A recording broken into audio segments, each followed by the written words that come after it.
Pues muy buenos días a todos. Muchas gracias por estar aquí. Yo soy Soledad Padilla, que soy quien abre la sesión de hoy. Y bueno, pues espero que estén disfrutando del seminario, que estén siendo pues todas las sesiones muy fructíferas para ustedes. Bueno, pues el título de mi intervención es la interacción verbal, la intervención reactiva y la modalidad. Bueno, pues vamos a hablar de uno de los aspectos que de forma más variada se han tratado en la lingüística, que es la modalidad. Y como en realidad es un tema muy amplio, pues bueno, vamos a centrarlo en cómo pues, podemos utilizar ese abanico en el análisis de la interacción, ¿vale? Vamos a ver por algunas herramientas pues, que pueden ser útiles para abordarlo. Bien, pues este es el índice general de mi presentación. Dentro de cada punto trataré otro, ¿vale? Tampoco quería poner todo exactamente en el índice, pero si se pierden, por favor, pues párenme. Veo que tengo un comentario. ¿No se oye? ¿No se escucha? Sí, se oye perfectamente. Sí, Quizás se sea un escucha problema. perfectamente. Debe ser entonces que tenga usted un problema, Gisela, por lo que veo. Vale. Bien, sí, les decía que el índice en realidad es genérico, que dentro de cada uno de esos puntos a veces trataré otro. Y bueno, si alguien se pierde, pues simplemente ponen su micro y listo.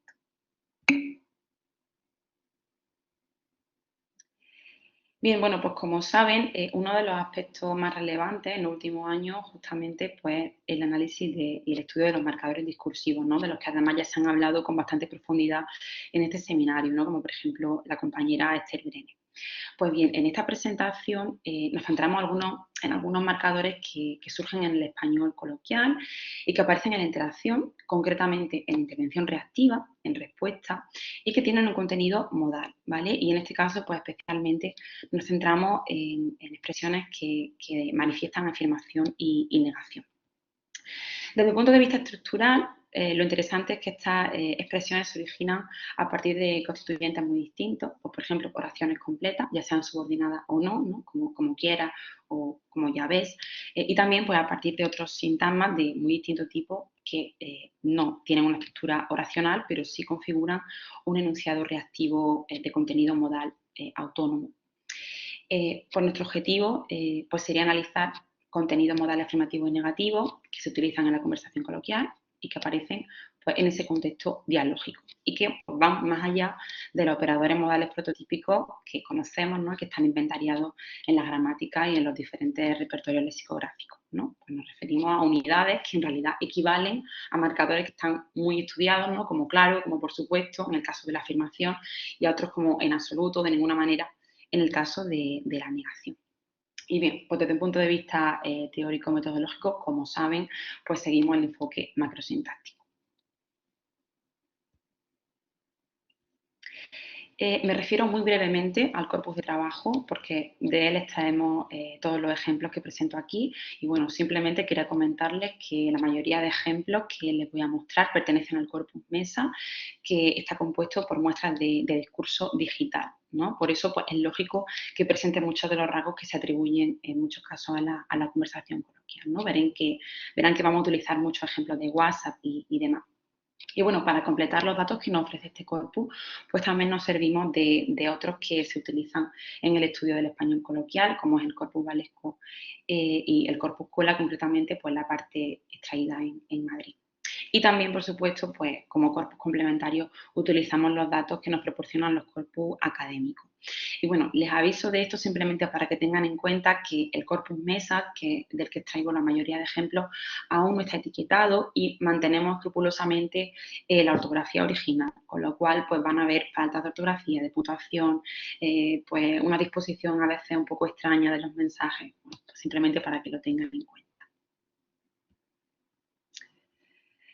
Bien, en cuanto al marco teórico voy a pasar de manera muy rápida por él, pues porque ya se ha tratado con mucha profundidad, pero bueno, sí que quería que tuviéramos fresco algunos conceptos para seguir el análisis que voy a hacer posteriormente. Y bueno, pues este modelo, el de macrosintaxis, bueno, parte de la distinción de Fuentes Rodríguez, que como saben diferencia tres niveles en el discurso: la superestructura, la macroestructura y la microestructura. La microestructura pues estaría formada por los componentes que se tratan en la gramática oracional, que como ustedes ya saben están ubicados en la esfera siempre de la oración. En cuanto a la macroestructura, forma parte de las unidades de la microestructura, pero se ocupa de cómo se organiza el texto en una estructura más global, ¿no? En su estructura cohesiva, teniendo en cuenta en relación con el contexto y con los participantes en la interacción. Y por último, la superestructura sería el molde textual pues, que elige el hablante, ¿no? Para comunicarse. Y estos tres niveles al mismo tiempo pues estarían condicionados por la situación comunicativa, porque al final, bueno, pues son las necesidades externas del hablante pues las que determinan qué tipo de texto escogemos, ¿no? Y al mismo tiempo, la inscripción en el contexto y esa influencia de la situación comunicativa pues, se materializa en 4 planos de la macroestructura textual, que son, como también hemos trabajado en profundidad, el enunciativo, modal, informativo y argumentativo. ¿Sí? No me detengo mucho más aquí.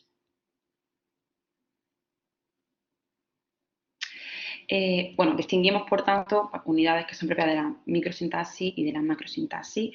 Bueno, como indicaba la profesora Fuentes estos días, pues, la macrosintaxis parte de las unidades de la microsintaxis, se parte de la visión componencial tradicional y se integra el análisis macrosintáctico, ¿no? Un análisis de unidades superiores en el discurso real, en el discurso emitido.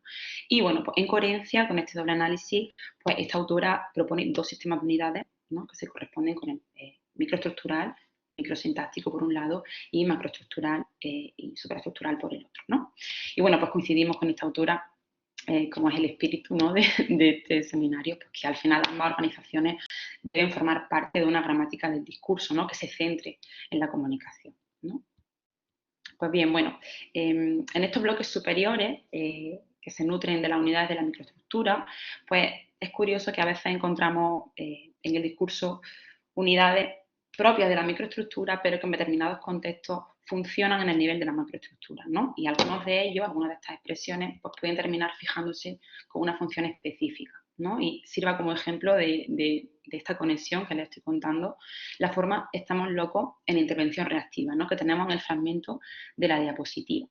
Dice, hay un retweet, ¿no? Se retuitea un mensaje que dice: el gobierno manda al ejército para dar apoyo logístico a los policías desplegados en Cataluña. Y la persona lo retuitea y escribe, ¿estamos locos?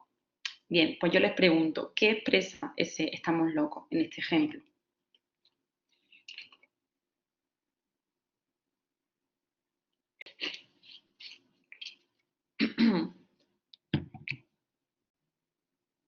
¿Qué expresa ese "estamos locos"? Es una respuesta, ¿no? A ese mensaje inicial. Vale, dice María del Mar, sorpresa y rechazo. Bueno, efectivamente, como podemos ver en este fragmento, es una estructura que realiza una función análoga a un operador modal de rechazo o de desacuerdo, ¿vale? Pero su base composicional pues, es una oración interrogativa directa. En este caso no espera respuesta ninguna, ¿vale? Entonces, bueno, en resumen, el protagonista de la microsintaxis, ¿no? Es la estrella, es la oración, pero en el caso de la macrosintaxis, pues la unidad básica es el enunciado definido como una unidad mínima de comunicación.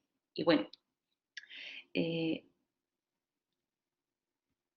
si veo que me formulan preguntas, Víctor, sí veo que además eres tú, hacedlo por micro, ¿vale? Que es mucho mejor si queréis. Ese mecanismo de indirección puede entenderse como atenuador, al igual que la primera persona del plural, estamos. Bueno, entiendo que sí, por supuesto. Sí, de alguna manera, bueno, directamente, quizás no de forma tan directa, ¿no? De resaltar. Bueno, si les parece, dejo de lado la macrosintaxis para tratar otros conceptos importantes para análisis macrosintáctico y en este caso pues voy a centrarme en primer lugar en la modalidad.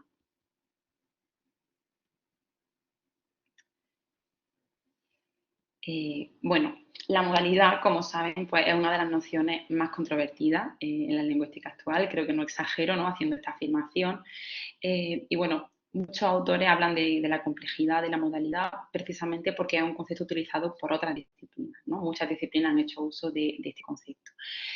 Pero es cierto que tampoco dentro de cómo lo usamos en la lingüística hay unanimidad en torno a, sobre todo, qué debe considerarse modalidad, ni tampoco en torno a su tipología, ¿vale? Pero bueno, uno de los aspectos en los que sí parece haber cierta unidad es en cómo se caracteriza la modalidad de una manera bastante genérica, como la actitud que toma el hablante ante lo dicho por él mismo, ¿no? Y bueno, aunque la modalidad al final es un concepto que viene de la lógica, ¿no? Pues adquiere mucha importancia en la lingüística y tiene una mayor amplitud también, pues a partir del trabajo de autores como Ballí. De hecho, pues es él quien retoma esa distinción que tanto utilizamos, ¿no? De modus y de dictum, ¿no? Y la aplica a nuestro campo. Y bueno, uno de los aspectos importantes que habría que tratar, basándonos en la idea de Fuentes Rodríguez, sería los límites entre la modalidad y la subjetividad. ¿Vale? Y bueno, pues teniendo en cuenta nuestros intereses, partimos de la concepción de esta autora que diferencia estos dos conceptos. Y pues para distinguirlos, para establecer esa distinción, la autora considera indispensable el concepto de alcance, ¿no? Que es el campo de actuación de un determinado elemento. Y les pongo un par de ejemplos que utiliza Fuentes Rodríguez en un artículo y distingue entre, bueno, los ejemplos son, tiene una casa bonita y afortunadamente tiene casa. Y yo les pregunto, ¿cuál sería el alcance de bonita y cuál sería el alcance de afortunadamente en estos ejemplos? Pueden poner micro, por favor.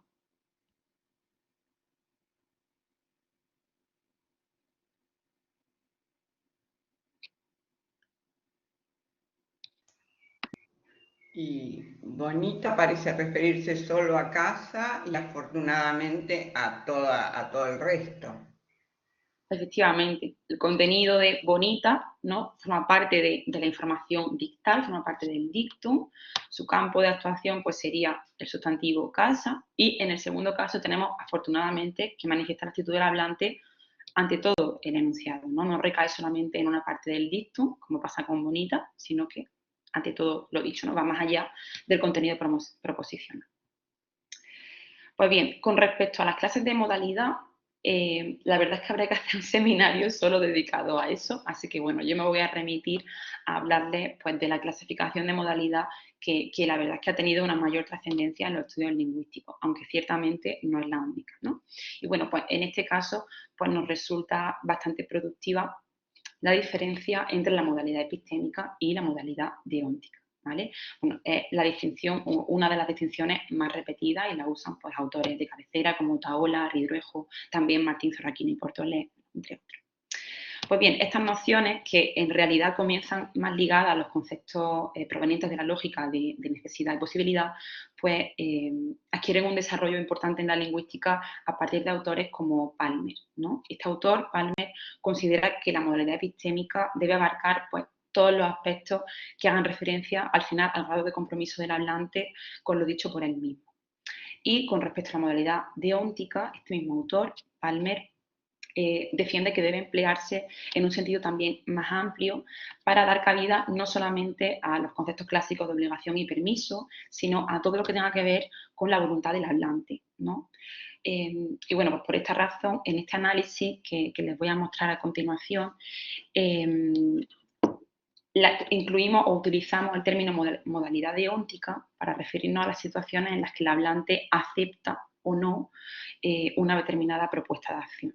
¿Vale? Y bueno, pues esto implica que al final la modalidad deóntica integra aspectos que están referidos a la afectividad del hablante. Y otros autores retoman también estas ideas de Palmer, como por ejemplo Martín Zorraquino, pues lo hace sistemáticamente en varios de sus trabajos.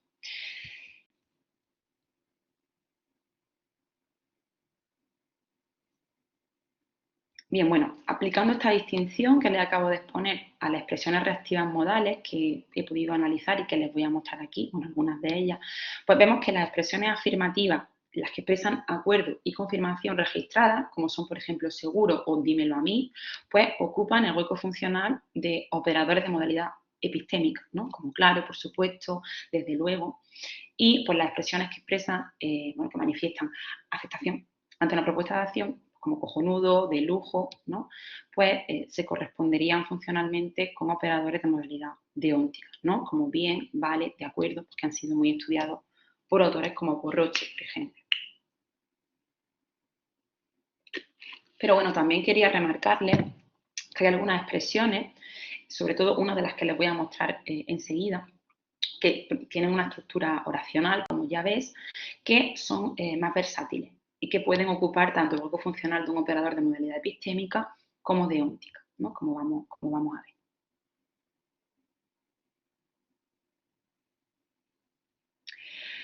Pues bien, el paradigma de operadores modales está en constante proceso de cambio, ¿no? Es algo que nos comentaba, por ejemplo, Catalina Fuentes anoche en la última hora, ¿no? Y bueno, pues la verdad es que es cierto que con el tema de los operadores no siempre es fácil catalogarlos, ¿no? Intentar ser completamente certero, ¿no? Para ver cuál es el contenido que expresa. Pero bueno, teniendo en cuenta nuestros objetivos, ¿no? Y nuestro análisis macrosintáctico, el primer rasgo que tenemos que remarcar de los operadores modales, y bueno, que en realidad se da en los operadores de modalidad epistémica y deóntica, tiene una naturaleza sintáctica y se trata de su posibilidad de constituir un enunciado autónomo, ¿vale? Cuando aparecen en contextos dialógicos reactivos, precisamente gracias a su aislamiento entonativo. Y bueno, pues en este sentido observamos que los operadores modales pueden manifestar en el discurso interactivo, concretamente en el conversacional, pues la actitud del hablante ante lo dicho por el interlocutor. Y esta posibilidad, pues, lo distingue de operadores modales enunciativos, argumentativos o informativos que no disfrutan de esa autonomía, ¿no? Para constituir enunciados independientes, ¿no? Y lo vemos, por ejemplo, en estos fragmentos que les pongo en la diapositiva, ¿no? Dice, pero las mechas me temo que no se van a quitar. Eso ya más para adelante, ¿no? Y la respuesta es claro. En el otro fragmento dice, pues el miércoles hablamos en inglés, ¿te parece? Así las dos practicamos. La respuesta es vale. Bueno, con estos dos ejemplos tenemos el operador de modalidad epistémica, claro, y el de modalidad deóntica, ¿vale? Que configuran por sí solos enunciados con plena autonomía, ¿no? A diferencia de lo que sucede, como les digo, con el resto de operadores. Otro aspecto que también distingue a los operadores modales es su versatilidad distribucional, ¿no? Que las caracterizan. No he puesto ejemplos aquí porque también se han visto y porque los voy a poner en los ejemplos siguientes, pero bueno, sí les muestro este esquema en la siguiente diapositiva. Y bueno, en este esquema al final pues se refleja esto que les estaba comentando. Los operadores modales pueden aparecer dentro de un propio enunciado en el margen izquierdo, derecho en posición parentética, ¿no? Que es algo que también se ha visto ejemplificado a lo largo de estos días, que en realidad es algo que tienen en común con algunos complementos enunciativos, argumentativos e informativos, pero frente a esto, los operadores modales pueden ocupar además una posición autónoma cuando aparecen en intervención reactiva, cuando aparecen en respuesta, ¿no? Por otro lado, otra de las características de los operadores modales, y que además es compartida por el resto de marcadores discursivos, pues es que desde el punto de vista morfológico son unidades invariables, ¿no? Pero es cierto que hay que matizar esta característica en el caso de los operadores modales, porque algunos sí admiten variación morfológica cuando está relacionada con el tratamiento de respeto al receptor, ¿no? Por ejemplo, me refiero a casos de variación como mira y mire, ¿no? Y bueno, como también algunos autores remarcan, esta variación, que está relacionada directamente con la forma de respeto, no nos impide como tal hablar de una gramaticalización.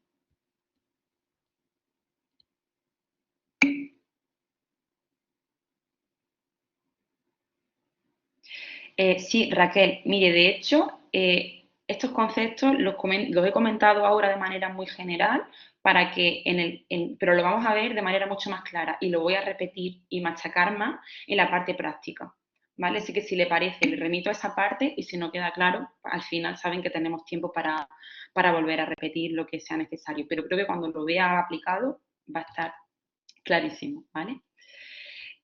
Bueno, cambiamos un poco de tercio, ¿no? Para avanzar.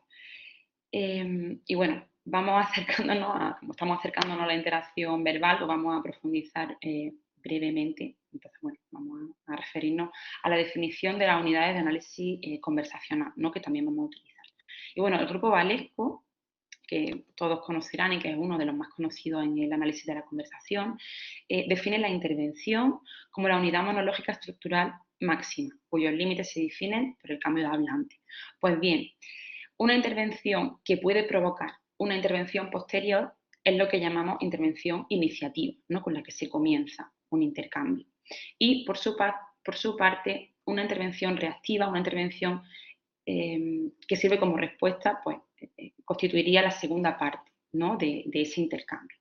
Pero además de una intervención iniciativa con la que comienza, ¿no? Con la que se abre un intercambio comunicativo, y una intervención reactiva, que es la que sirve como respuesta, hay intervenciones reactivas que a su vez provocan una respuesta, ¿no? Pues ese tipo de intervenciones reactivas que a su vez desencadenan la aparición o la presencia de otra intervención reactiva consiguiente, serían las intervenciones reactivo-iniciativas, ¿vale? Porque se constituyen la respuesta de una intervención iniciativa anterior, pero al mismo tiempo constituyen una intervención iniciativa de una intervención reactiva consiguiente, ¿vale? No sé si me siguen, parece un poco trabalenguas, pero lo van a ver también claro en los ejemplos que vamos a ver.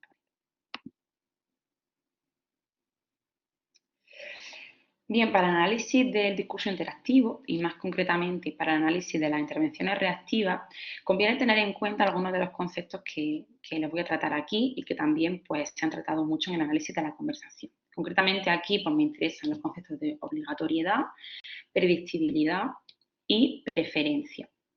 Pues bien, las dos primeras nociones, las de obligatoriedad y predictibilidad, se emplean para medir el grado de previsibilidad de una intervención reactiva en función de cuál es la intervención iniciativa precedente, ¿no? Entonces, el carácter más o menos previsible o obligatorio de una intervención reactiva, ¿con qué está relacionado? Pues está directamente relacionado con cuál es el potencial no desencadenante de la intervención iniciativa.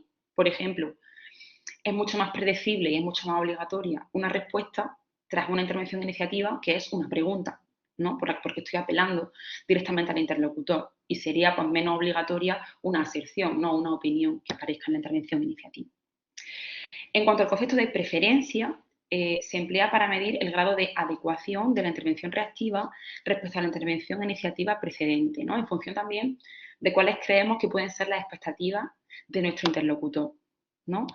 De alguna forma, esta noción tiene que ver con el hecho de que nosotros como hablantes somos conscientes de que nuestra respuesta tiene una consecuencia social, ¿no? Por ejemplo, bueno, en ese sentido, Levinson, tomando como referencia, piensa que partiendo de una determinada intervención iniciativa, podemos encontrar al menos dos tipos de respuestas, ¿no? Una preferida y otra despreferida. Para ejemplificar esto, pues, ante una petición, por ejemplo, en una intervención iniciativa, la respuesta preferida sería la aceptación, ¿no? Y en cambio, el rechazo pues, constituiría una segunda parte que se catalogaría como despreferida, ¿no? Partiendo de este concepto. Y bueno, según este autor, según precisamente Levinson, las intervenciones reactivas que tienen un carácter despreferido, pues tienen una estructura más compleja, tienen más prefacios, los hablantes pues nos paramos más, tardamos más en responder y bueno, al final esas pausas, la presencia de esas pausas tienen que ver con el hecho de que nosotros somos conscientes de que nuestra intervención puede romper las expectativas del interlocutor, ¿no? Y bueno, les pongo por aquí un ejemplo. Dice, podemos cenar por ahí en nombre de ciudad o no sé, venirse para la piscina y luego ya vemos, ¿no? Y la respuesta es, yo estoy sin Blanca, ceno en casa. Bueno, en este fragmento vemos que la intervención iniciativa es una proposición, ¿no? Que H1 rechaza. Pero su respuesta pues, no solamente tiene una expresión de rechazo, sino que hay una justificación. De hecho, comienza con una justificación a ese rechazo, ¿no? En cambio, pues bueno, se ha analizado pues, que en intervención iniciativa que fuera preferida, ¿no? Una aceptación parece ser más directa y parece no tener esos prefacios, no parece necesitar esa justificación previa. Bien, el último concepto que voy a tratar antes de entrar en el análisis, para mostrarles algún ejemplo práctico donde se aplican todos estos conceptos, es el de gramaticalización.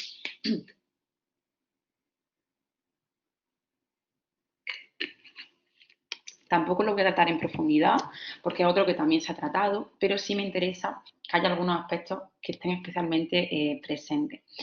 Y bueno, en realidad me voy a limitar a recordar que, a diferencia de lo que sucedía con procesos tradicionales relacionados con el proceso de gramaticalización, el proceso de creación de marcadores discursivos da como resultado expresiones que tienen una mayor libertad sintáctica, que tienen autonomía posicional, que tienen autonomía entonativa y que al final pues, tienen un mayor alcance estructural. Entonces, bueno, estaríamos en el caso de la formación de marcadores discursivos ante un proceso en el que las formas lingüísticas se liberan de sus restricciones semánticas, o sea, de semantización, se liberan también de sus restricciones sintácticas, distribucionales originarias. De manera que al final se da como resultado una expresión fijada morfológicamente y sintácticamente, que está semantizada, que se enriquece pragmáticamente, que presenta independencia prosódica y al final eso hace que también tenga independencia sintáctica, ¿no? Que puedan funcionar como enunciados autónomos, especialmente en el caso que vamos a ver ahora, ¿no? Que funcionan como intervenciones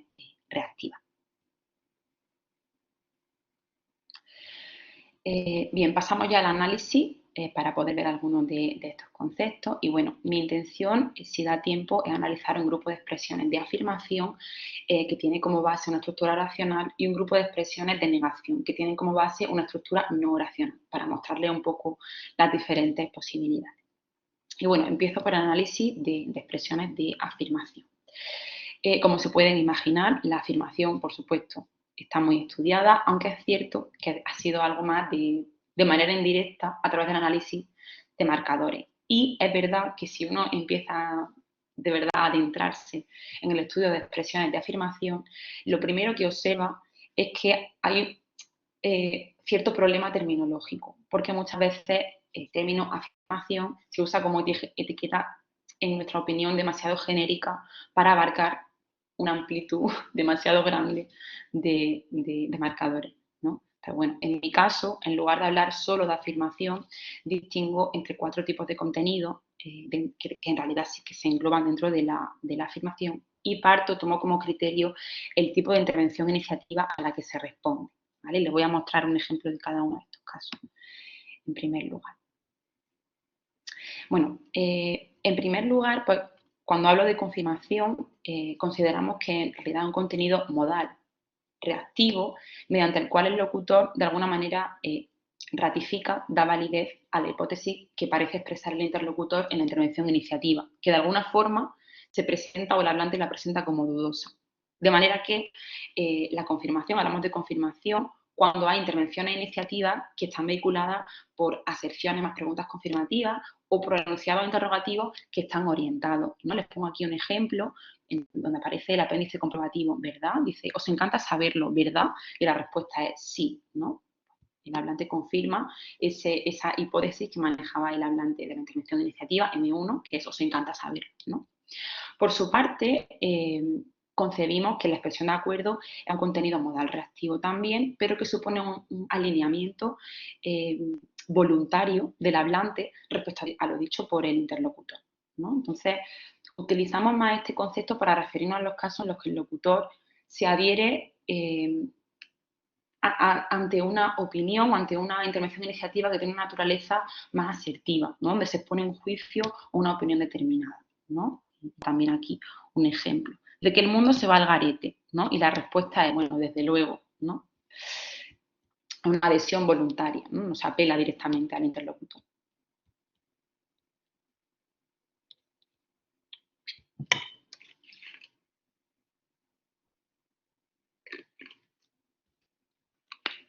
Por otro lado, consideramos que la aceptación es un contenido modal reactivo a través del cual el hablante accede, no, accede ante una petición, una orden, una invitación, en general cualquier tipo de propuesta de acción, ¿no? Un contenido modal que al final está ligado a un tipo de enunciados que configuran cualquier tipo de propuesta de acción del interlocutor, del tipo que sea.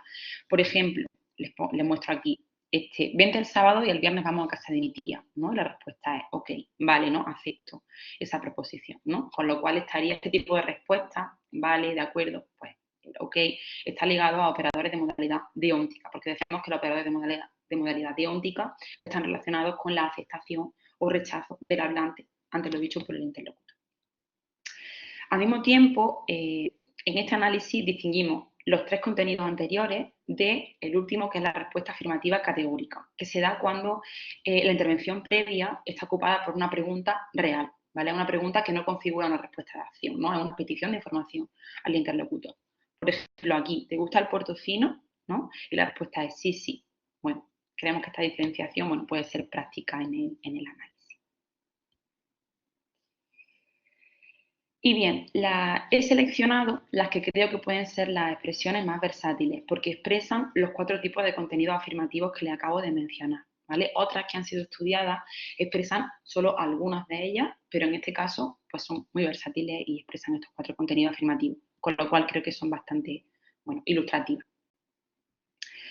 Bueno, ya lo creo, ya ves y ya te digo, que son las expresiones que vamos a analizar, tienen una estructura oracional, como ven, y bueno, pues todas están introducidas por el adverbio ya, ¿no? Que además, bueno, pues tienen como núcleo el verbo de opinión, creer, el verbo de habla, decir, el verbo de percepción visual, ver, ¿no? En presente de indicativo. Y habrá que empezar hablando del análisis desde la microsintaxis. Y bueno, por supuesto, en el corpus encontramos muchas ocasiones en las que los verbos ver, decir y creer, pues se presentan como verbos con su significado originario, ¿no? En primer lugar, pues creer, porque en realidad tiene un significado originario que tiene que ver con tener algo por cierto, ¿no? Y este significado, pues se ve en ejemplos como los que os muestro en los primeros de la diapositiva, ¿no? Donde se presenta como complemento de régimen verbal introducido por en, ¿no? En el primer ejemplo. Dice, interesante tema saca, aunque hay muchas casualidades tontas que no nos llevan a nada y les pueden dar vueltas, pueden darle vueltas sobre nada. Yo no creo en una realidad monolítica, ¿no? Vemos que hay un complemento de régimen verbal introducido por en. Y también puede regir un complemento directo de persona encabezado por a, que es lo que sucede en el segundo ejemplo, ¿no? Cuando crees a los profesores, ¿no? Pero bueno, en realidad creer es un verbo muy estudiado, hay tesis doctorales enteras dedicadas al valor del verbo creer, ¿vale? Tampoco voy a detenerme mucho en ello, pero bueno, por cuestión de tiempo, ¿no? Por su lado, decir, ¿no? Un verbo de habla, que bueno, pues manifestar con palabras lo que pensamos, ¿no? Y este significado pues lo vemos en el tercer ejemplo de la diapositiva, ¿no? Dice, soy andaluz, empresario desde los 23 años y te lo digo en español para que te enteres tú y tu puta madre, bla, bla, bla. Bueno, te lo digo en español. En este ejemplo vemos que el verbo rige complemento directo requerido y además rige complemento indirecto y otros complementos circunstanciales, ¿no? De modo y finalidad. Y por último, ver, pues un verbo de percepción visual que bueno, cuando presenta este significado, ¿no? Relacionado con la percepción visual, pues presenta el complemento directo requerido, ya sea. Por ejemplo, lo vemos aquí, ¿no? Cuando yo veo una tía con pelo largo, digo, bla, bla, bla. Bueno, dado que se trata, en este caso, de verbos libres, ¿no? Que constituyen además el núcleo de un predicado verbal, pues cumplen los rasgos que tienen que cumplir como tal, ¿no? Están, por supuesto, entonativos, sintácticamente integrados en la oración, se encuentran siempre ligados a un sujeto oracional, pues se adaptan sus morfemas de género, número y persona, ¿no? Con la concordancia, tiene complementos requeridos y también algunos no requeridos, el sujeto oracional, pues, animado, etcétera, ¿no? Pero bueno, por otra parte, también encontramos algunos fragmentos en los que el núcleo del predicado verbal aparece también con el adverbio ya, ¿no? Como sucede en estos dos ejemplos de aquí. ¿Has visitado a la niña? Y la respuesta, ya la vi en el hospital. Y en el segundo lugar, en el segundo ejemplo, ¿no? Dice, es una pegatina de Trafasca. Ya dije que era puro amor. Bueno, pues fíjense que en estos dos ejemplos el adverbio temporal hace alusión al tiempo pasado, ¿no? Ya aparece, pues. En este caso se describen pues, acciones que ya están acabadas, con lo cual pues, aquí ya actúa como adverbio temporal.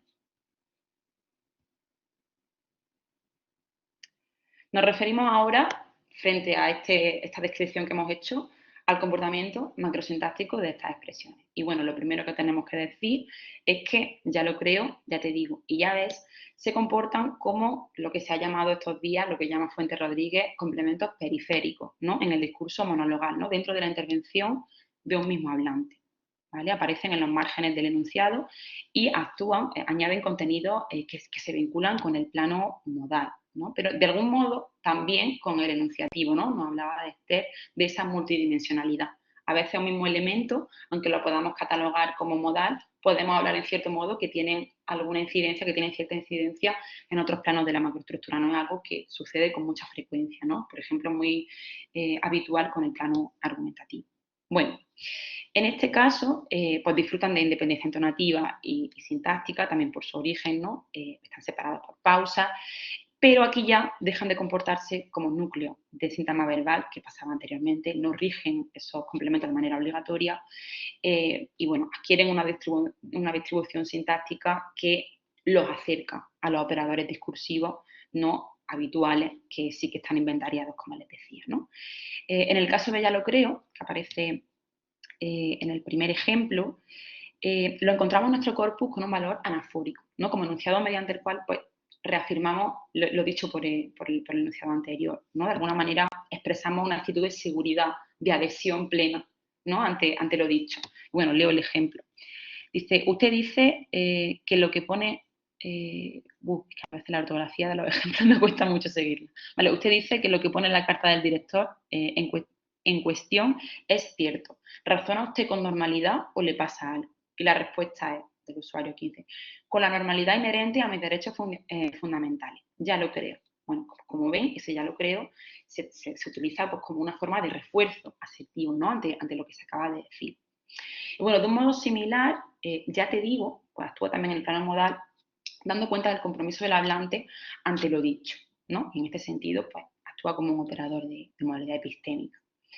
Dice, yo creo que lo hace por llamar la atención, ya te digo, y todos del mismo hablante, el M1, ¿vale? Aparecen mostrados de manera distinta en WhatsApp, pero todos del mismo hablante. Pero bueno, a través de esos temas, pues lo interesante en este caso es que hace referencia, a diferencia de ya lo creo, no solo se refiere al enunciado, ¿no? A través de la flexión verbal, como ya lo creo, sino que hace además explícito, ¿no? De alguna manera, al enunciatario, ¿no? Lo muestra a través de la flexión de esta expresión. Y también tiene un comportamiento anafórico, ¿no? Como veíamos en el ejemplo anterior. Entonces, bueno, en estos casos, tanto ya lo creo como ya te digo, tienen un comportamiento que está ligado a la modalidad epistémica, porque de alguna forma, el hablante muestra o da cuenta de la veracidad que atribuye a lo que él mismo acaba de decir, ¿no? Y muestra su actitud de seguridad ante lo dicho. Y en este sentido, pues, funciona o podríamos equipararlo a operadores como desde luego, como por supuesto, ¿no?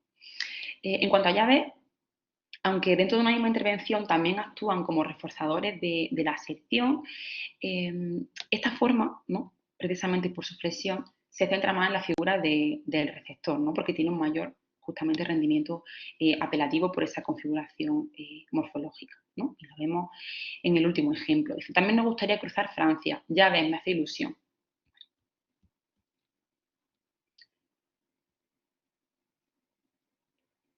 En cuanto a la intervención reactiva, que es lo que nos interesa también especialmente,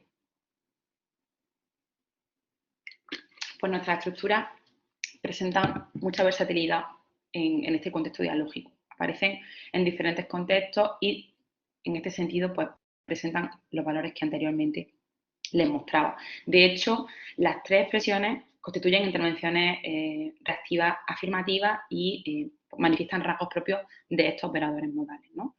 Todos presentan los mismos rasgos de la autonomía sintáctica, del alejamiento entonativo, en fin, pues, y esto hace pues, que al final puedan configurar intervenciones reactivas completas ocupando el bloque funcional de los operadores que conocemos. En primer lugar, vemos que ya lo creo, ya te digo y ya ves, pueden funcionar como respuestas afirmativas categóricas cuando sirven como respuesta, cuando ocupan la intervención reactiva y responden a un enunciado interrogativo que no configura una propuesta de acción, ¿no? Y en estos casos, en realidad, pues ocupan una función o ocupan el bloque funcional o desempeñan una función similar al operador. Sí, ¿no? Pero a diferencia de este, pues estas expresiones formulan una afirmación pues, mucho más enfática, ¿no? Lo vemos en el primer ejemplo. Bueno, en realidad lo vemos en los tres ejemplos, los voy a leer. ¿Y vosotros alguna vez os acercáis a libros que hablen de sucesos reales en mayor o menor medida en sus tramas? La respuesta, pues ya lo creo. Bueno, si les parece, no me voy a detener en los otros dos porque son similares los ejemplos, configuran respuestas afirmativas categóricas, ¿no? En estos casos, como ven, pues siempre hay un valor anafórico y, bueno, pues el hablante muestra respecto frente a sí un mayor compromiso enunciativo también.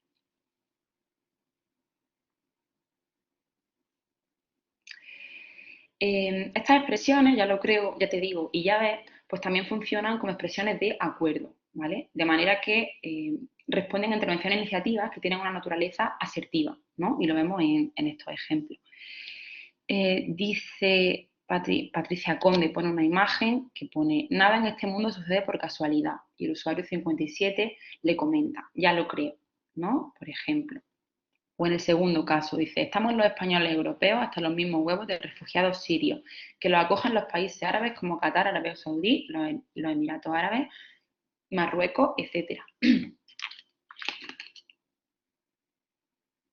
Y la respuesta, ya te digo, estamos hartos de refugiados, ¿no? Y el tercer ejemplo, pues de manera similar, menudo recuerdo para toda la vida, ¿no? Y la persona responde, ya ves, ¿no? El usuario, ya ves, aunque todavía queda la entrevista digital. Bueno, pues bueno, vemos que estos pares adyacentes, en estos tres ejemplos, estarían formados por dos intervenciones que en realidad están coorientadas, ¿no? A través de esas expresiones reactivas, pues el hablante manifiesta de alguna manera su alineación, su connivencia con el interlocutor, pero de manera voluntaria, ¿vale? El interlocutor no hace ninguna pregunta, no apela al interlocutor, no apela al receptor. Y por último, otro par adyacente en el que ya lo creo, ya te digo, y ya ves, pueden ocupar una intervención reactiva, es el que está formado por una pregunta confirmativa y por una confirmación posterior, ¿no? Y les pongo, bueno, simplemente un ejemplo de ya ves, que es el que está abajo, aunque también se da con los otros dos.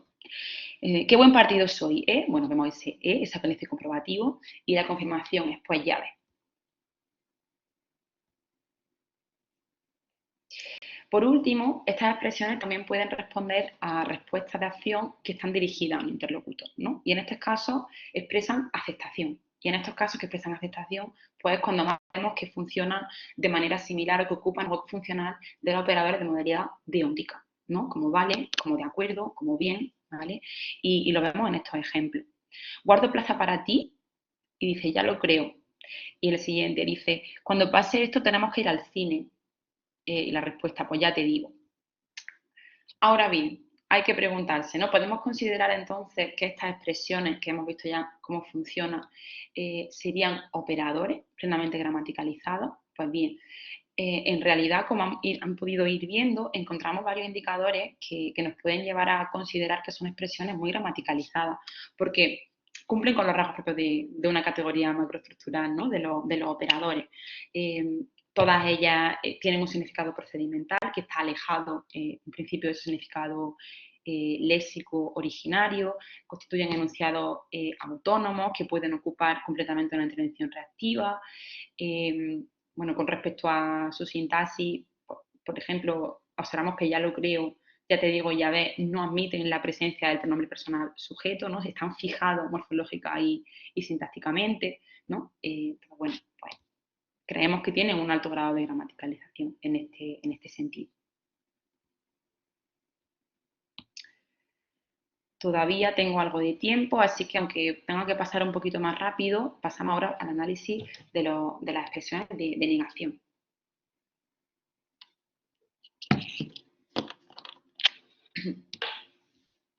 Pues bien, al igual que sucedía con las expresiones afirmativas, también distinguimos cuatro contenidos negativos, ¿vale? De desacuerdo, refutación, rechazo y respuesta negativa categórica. Y concibimos que el desacuerdo, en realidad, se corresponden completamente con los cuatro contenidos afirmativos. De manera que el desacuerdo, pues lo consideramos un contenido modal reactivo mediante el cual el hablante discrepa, ¿no? O expresa una actitud de discrepancia, de desavenencia ante lo dicho por el interlocutor. Pero esa desavenencia es voluntaria, ¿vale? El interlocutor no apela al receptor, ¿vale? Lo hacemos porque queremos. O sea, no hay un alto grado de obligatoriedad, usando ese término que antes explicábamos. Y bueno, esto lo vemos justamente en el primer ejemplo, ¿no? A mí Lago me pareció una pasada. Y la respuesta, ¿qué va, tío? A mí me agobia que esté todo junto, ¿no? Por otra parte, también en esta propuesta, pues, hablamos de la refutación. Sé que es un término que quizás, bueno, habría que discutirlo, se podría discutir porque es propio de la teoría de la argumentación, pero yo lo he utilizado como el correlato negativo de la confirmación, ¿vale? Porque de alguna manera el hablante, el que emite la intervención reactiva, está desechando una hipótesis que parece manejar el hablante de la intervención iniciativa. Pero como es en el piso, no me da tiempo. Pues entonces H1 parecía manejar la hipótesis de que sí iba a pasar, parecía pensar que eso iba a pasar, y tras el apéndice comprobativo, la respuesta es negativa, ¿no? Y a esto es a lo que llamamos refutación. Por su parte, hablamos de rechazo cuando se declina una propuesta de acción de distinto tipo, ¿no? Como en este caso, como en el tercer ejemplo. Dice, al final a las 20 en el centro, no, nena, se me lo ha explicado Isa al final, ¿no? Y por último, hablamos de de respuesta negativa categórica, ¿no? Lo distinguimos del desacuerdo, la refutación y el rechazo, para referirnos a preguntas reales, ¿no? De verdad, a enunciados interrogativos que configuran una petición de información al receptor, ¿no? Y en este caso dice, ¿ha estado en Disneyland? Dice, no, pero me gustaría. Este tipo de intercambio es lo que llamamos respuesta negativa categórica. Bien, en el caso de las expresiones negativas, hemos seleccionado un grupo de expresiones que también son versátiles, ¿vale? Manejaba algunos grupos de expresiones que solo expresaban rechazo, que solo expresaban desacuerdo y refutación, pero bueno, he seleccionado una que fuera lo suficientemente versátil para abarcar los 4 contenidos. Y en este caso, pues he seleccionado expresiones que introducidas por ni más diferentes constituyentes no oracionales. Vamos a pasar a analizarlo. Bien, empezamos, como saben, por el análisis microsintáctico y, al igual que sucedía con las expresiones de afirmación, lo primero que tenemos que mostrar es que en nuestro corpus hemos encontrado una combinación libre de la conjunción coordinada copulativa negativa, ni con todos estos constituyentes no oracionales, ¿no? Y lo vemos en estos ejemplos.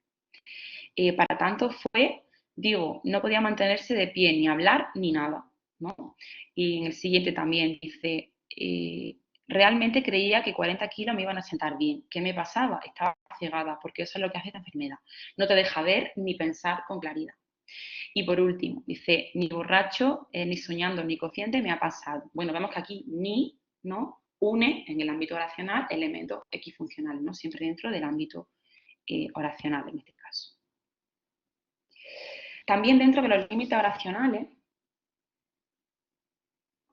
estas expresiones introducidas por ni más diferentes constituyentes no oracionales actúan como términos de pluralidad negativa, ¿no? Que es algo de lo que sí se ha dado cuenta.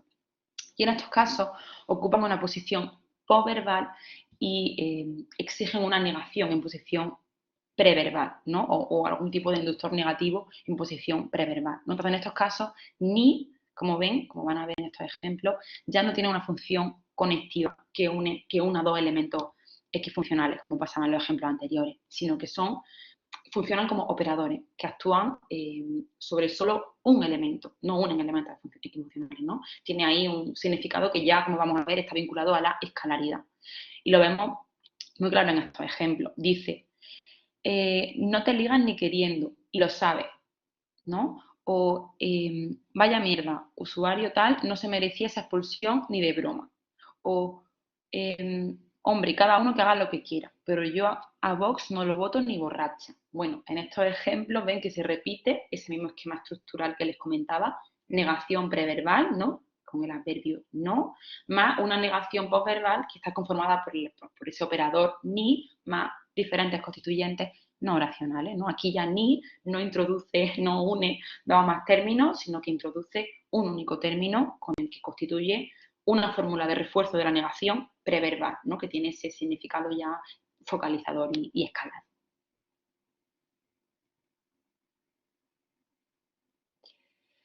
Otra posibilidad distribucional de estas expresiones se observa en estos ejemplos, en los que ocupan el hueco funcional, esta vez de la negación preverbal, ¿no? Que es interesante. Dice, ni queriendo puedo ser impuntual, ni en sueños se va a disculpar, ¿no? O ni loco me los compro, ¿no? Ni muerto considero asado buen anime. Bueno, pues en estos casos ven que estas expresiones, además de poder configurar términos de pluralidad negativa en posición posverbal, también pueden aparecer en posición preverbal, ¿no? De manera que no requieren la presencia del adverbio de negación, ¿no? Ocupan por sí solos el hueco funcional del adverbio de negación, no expresan por sí solo una negación enfática, ¿no? frente al adverbio, ¿no? Tienen aquí, como ven, para un contenido plenamente negativo. Y pasamos a hablar del ámbito macrosintáctico. Bien, fuera ya del ámbito oracional, pero sí dentro del enunciado, abarcamos la macrosintaxis, pues estas expresiones también manifiestan un contenido procedimental, ¿no?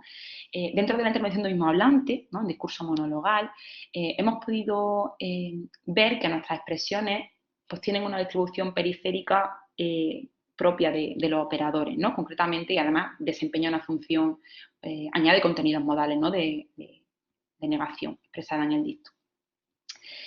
Y además, pues, bueno, vamos a leer los ejemplos primero y a partir de aquí lo vamos viendo. Dice, ni queriendo, estos no dan ni para salseo, ¿no? Vemos que, bueno, encontramos que aparece en este caso, sobre todo en el margen izquierdo, en este primer ejemplo. Pero es verdad que esta posición, la posición periférica en el margen izquierdo, no es la más habitual en el caso de ni. Es verdad que no hemos hecho un conteo cuantitativo, habría que hacerlo, ¿no?, para dar números concretos, pero no es la posición más habitual, aunque el análisis haya sido cualitativo, me permiten comentarles esto. Sí que parece resultar mucho más frecuente la presencia de expresiones en el margen derecho del enunciado, ¿no?, que pasa en este caso. Yo no voy a rogar a nadie, ni pensarlo, ¿no? Pero bueno, al final en estos casos anteriores, estas formas están fuera ya del marco racional y sirven como refuerzo de la negación que se expresa en ese contenido. Y actúan pues, en el plano modal, ¿no? Añaden contenidos que están relacionados con nuestra actitud, con la actitud del hablante, ¿no? Y en este caso, pues, se presenta un contenido intensificado, ¿no?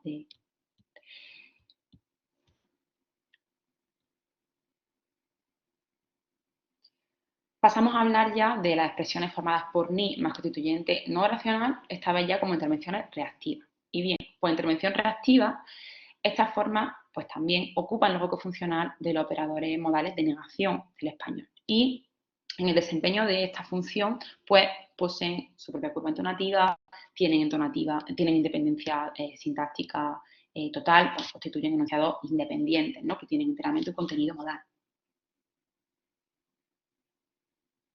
Y bueno, pues se trata de formas que pueden expresar, como les comenté, los 4 contenidos negativos que les explicaba antes, ¿no? Desacuerdo, refutación, rechazo y constituir también respuestas negativas categóricas. Y bueno, en primer lugar, bueno, pueden constituir respuestas de desacuerdo, que es lo que sucede en el primer ejemplo, ¿no? Dice, el que tiene que dimitir es Pedro Sánchez, ¿no? Ni en sueño, ¿no?, en el que se muestra la connivencia, o sea, de alguna forma la confirmación de ese enunciado negativo. De igual modo, estas formas configuran una respuesta refutativa, ¿no?, ante peticiones de confirmación del interlocutor. Sirven para desechar su idea preconcebida. Y lo vemos en el caso de, tu novia irá al acto contigo. No, ni de coña, prefiero que no. ¿Vale? Luego, las formas introducidas por ni también constituyen respuestas responden negativamente a propuestas de acción, ¿no?, con lo cual funcionan como expresiones de rechazo, ¿no? Y en estos casos, cuando más propiamente funcionan como operadores de modalidad deóntica. ¿Que te viene? Jaja, ni de coña.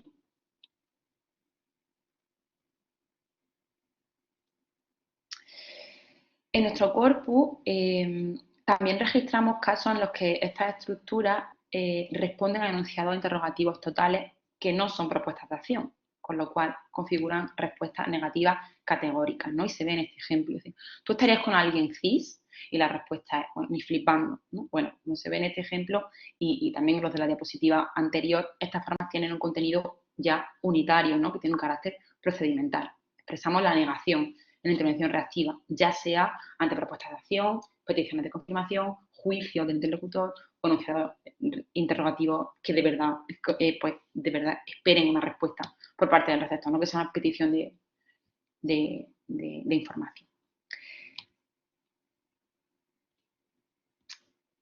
En este último ejemplo, ustedes pueden ver que pone casi 2020, podéis dejar ya de echar a 1 million, ni de puta coña, tronca. Bueno, tocaría en este caso preguntarnos si podemos hablar de gramaticalización o no.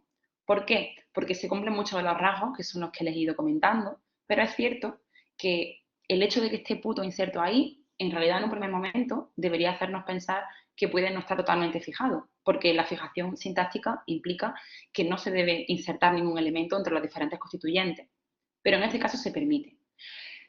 No obstante, es cierto que quizás también nos planteamos que el hecho de que se permita, en cierto modo, también puede dar cuenta de que tiene un alto grado de fijación, ¿no?, porque no impide, no cambia de ninguna manera su significado.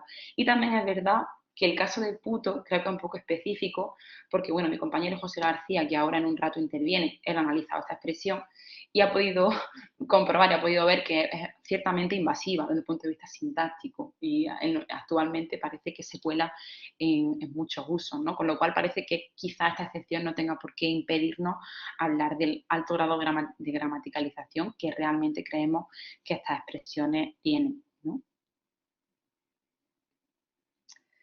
Y bueno, ya voy terminando y bueno, recapitulando un poco, tenemos que decir que estas estructuras reactivas que hemos analizado expresan acuerdo, confirmación, respuesta afirmativa categórica en la parte de la afirmación y desacuerdo, refutación y respuesta negativa categórica, y en esos casos estaremos hablando de, o lo relacionamos, partiendo de esa visión genérica que mencionábamos al principio de la modalidad de Palmer, como operadores de modalidad deóntica. Mientras que las expresiones de aceptación o rechazo de propuestas de acción son lo que lo vinculamos con respuestas de modalidad deóntica.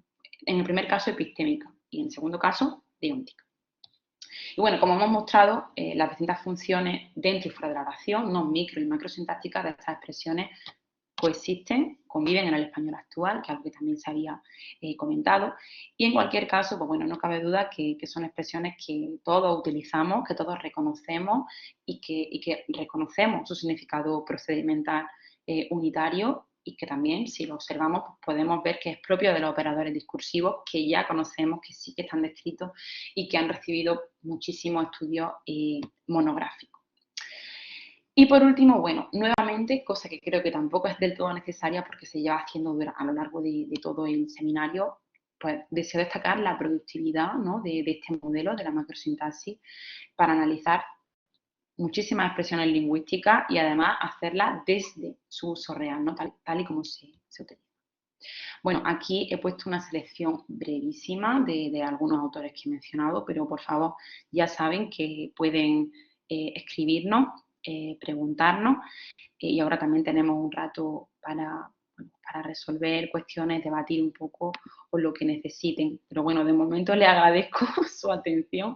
Espero que no se haya cortado en ningún momento porque a veces el wifi aquí es un poco regulero. Y bueno, pues gracias. Si tienen algún comentario de algún tipo, pues les dejo también, si les parece, la primera diapositiva, que está mi correo por ahí, por si quieren escribirme para pedirme la presentación o para lo que quieran.